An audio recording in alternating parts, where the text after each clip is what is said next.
రానున్న రోజులలో అత్యంత శక్తివంతమైన సమూహం ఏమిటి అంటే ఖచ్చితంగా యాదవులే.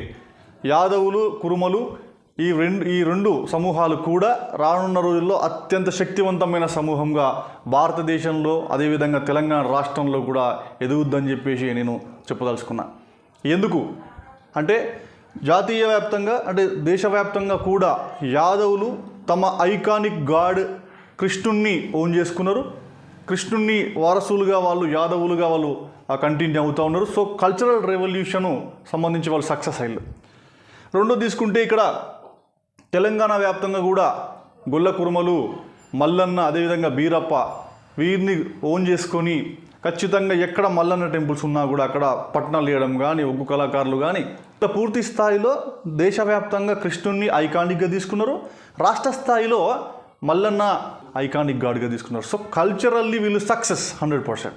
రెండో విషయం ఏంటంటే నాన్ వెజ్ అనేది పూర్తి స్థాయిలో ఆల్టర్నేటివ్గా మారబోతూ ఉన్నది. కానీ గొల్ల కురుమలు యాదవులు వాళ్ళకున్న కులవృత్తి ఏదైతే ఉందో కాపరి, ఆ కులవృత్తిని వాళ్ళు సక్సెస్ఫుల్గా నిర్వహిస్తున్నారు. మీరు చూస్తే మనం గ్రామాలలో మండలాల్లో మనకు పోతూ ఉంటే రోడ్ల మీద మందలుగా వాళ్ళ సంపద మనకు కనబడుతుంది. ఇది అంటే వాళ్ళ కులవృత్తిని గౌరవించుకుంటూ పశు సంతతిని, అదేవిధంగా ఆవులని, గొర్రెల్ని, మేకల్ని కూడా పెంచుకుంటూ వాళ్ళు బతుకు జీవన పోషణ కోసం కష్టపడుతూ ఉన్నారు ప్రతి క్షణం. సో ఆర్థికంగా కూడా వాళ్ళు రానున్న రోజుల్లో చాలా సక్సెస్ అవుతారు. ఆర్థికంగా ఖచ్చితంగా వాళ్ళ మందనే వారికి బలం, పశువుల మంద, ఆవుల మంద వారికి బలం.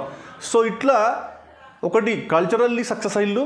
రెండోది వాళ్ళు పశు పోషణ పరంగా పూర్తి స్థాయిలో సక్సెస్ అయ్యారు.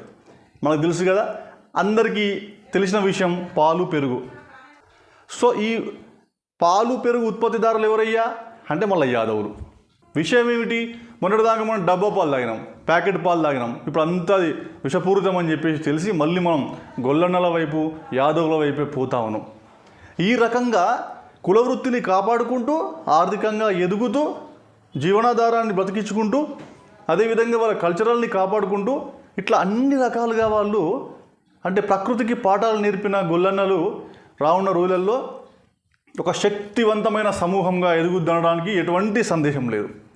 రేపు పొద్దుగల రాజకీయంలో కూడా ఇప్పటికే యాదవ్ త్రయం, లాలూ ప్రసాద్, నితీష్ కుమార్ యాదవ్, ఇట్లా ఈ యాదవ్ త్రయం, ములాయం సింగ్ యాదవ్, అదేవిధంగా అఖిలేష్ యాదవ్, ఇట్లా వీళ్ళందరూ దేశ స్థాయిలో ఒక పెద్ద లీడర్స్ అయ్యారు. రాష్ట్ర స్థాయిలో కూడా నెక్స్ట్ ఎమర్జింగ్ కమ్యూనిటీ ఏదైనా ఉంది అంటే అది ఖచ్చితంగా యాదవులే.